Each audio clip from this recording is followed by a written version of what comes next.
Senhor presidente, senhoras e senhores parlamentares, cumprimentando vossas excelências, cumprimentando os convidados indicados por todos os partidos, agradeço a presença de todos. Temos aqui já especialistas, representantes de organizações não governamentais, movimentos sociais, e é acertada, senhor presidente, a decisão de vossa excelência e do colégio de líderes dessa casa de realizar, de fato, essa comissão geral para tratar desse tema que vem mobilizando o país inteiro e o mundo inteiro, que é a preservação da Amazônia.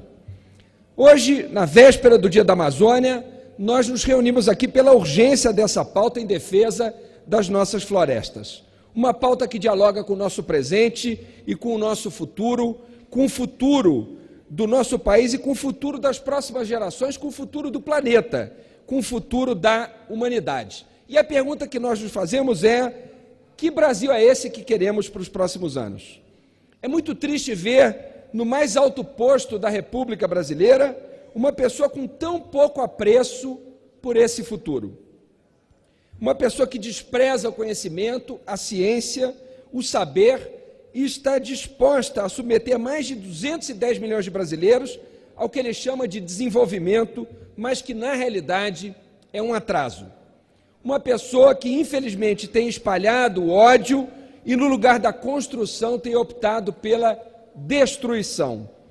Bolsonaro e Salles, infelizmente, parecem comprometidos com a destruição da Amazônia e com a dizimação dos povos indígenas, colocando em risco as exportações brasileiras e a nossa economia, colocando em risco a geração de empregos.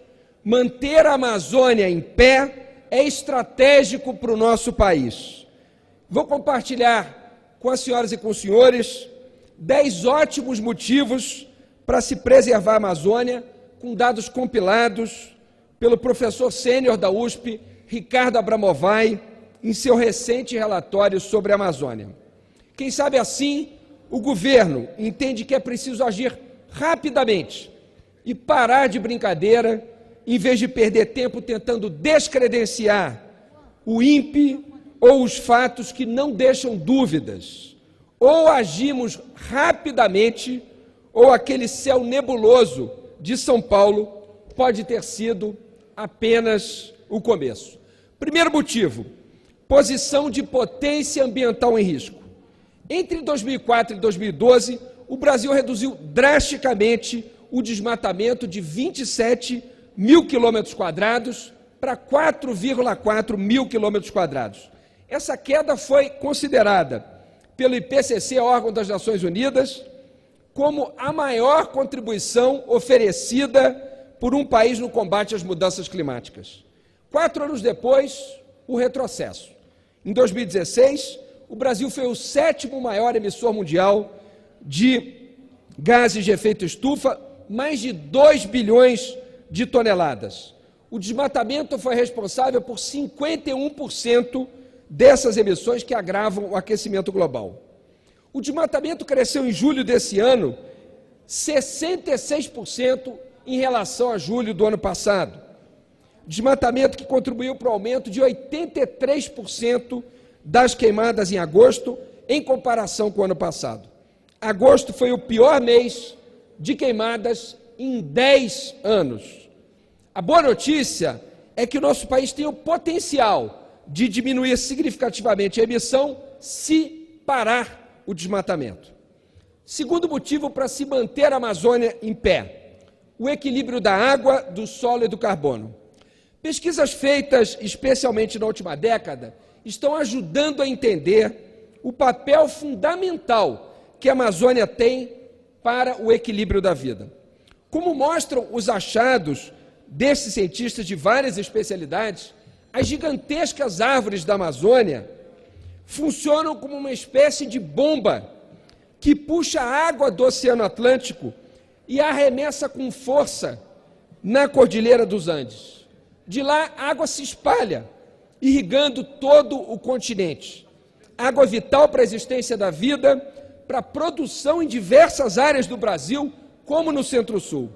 A Amazônia também puxa carbono do ar, limpando para que todos nós possamos respirar. O desmatamento diminui a capacidade da floresta de continuar esse trabalho. O impacto sobre a capacidade de captar e bombear água para a atmosfera é enorme, provocando mudança no regime de chuvas. As estiagens ficam mais longas e os temporais ficam mais severos, como, Carla, temos visto lá no nosso Rio de Janeiro, com os temporais causando tantas perdas, inclusive em termos de vidas humanas. Terceira razão, abriga povos tradicionais, uma cultura a ser preservada. Vivem nas terras indígenas da Amazônia 170 povos que falam línguas distintas, num total de 450 mil pessoas. Um patrimônio cultural que o Brasil deveria preservar e do qual deveria se orgulhar, mas que está sendo continuamente atacado, inclusive pelas palavras do presidente. As unidades de conservação e, sobretudo, as terras indígenas tendem a ser mais preservadas na Amazônia. Mais de 30% da água consumida no Brasil é captada diretamente em fontes a jusante de áreas protegidas. Essa proteção significa que essas fontes permanecem limpas, necessitando de poucos investimentos para o tratamento da água. Quarta razão, a floresta vale mais em pé do que arrasada, do que destruída. Há muitos benefícios trazidos pela floresta em pé, como o equilíbrio da água, que eu já mencionei, mas há também o carbono armazenado, que deixa de ser emitido por não ter havido desmatamento, a polinização, a retenção de nutrientes e o turismo, entre outros.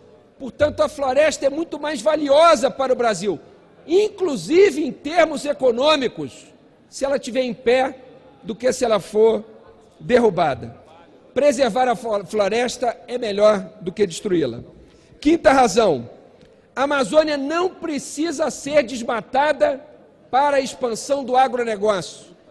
Dados recentes também mostram que quando o desmatamento mais caiu, mesmo assim, a produção agropecuária brasileira cresceu. Ao contrário do que se pensa, o desmatamento gera desemprego. O desmatamento desemprega.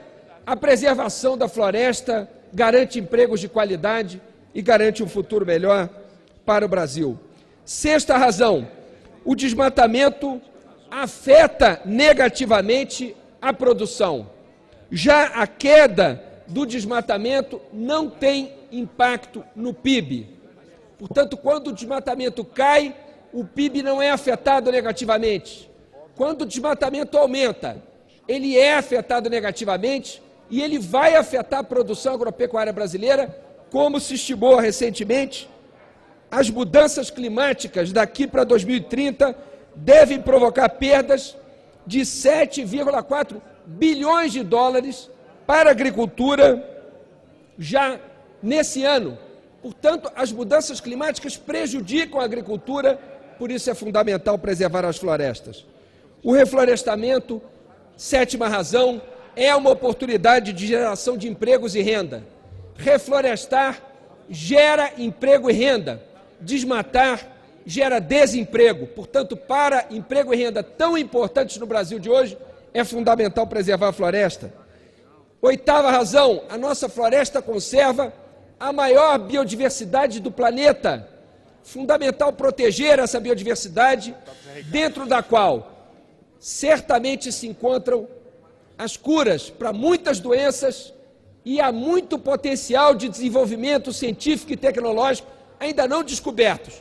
Por isso é fundamental proteger a floresta e investir em ciência, ao contrário de cortar bolsas de pesquisa, recursos do CNPq e da CAPES.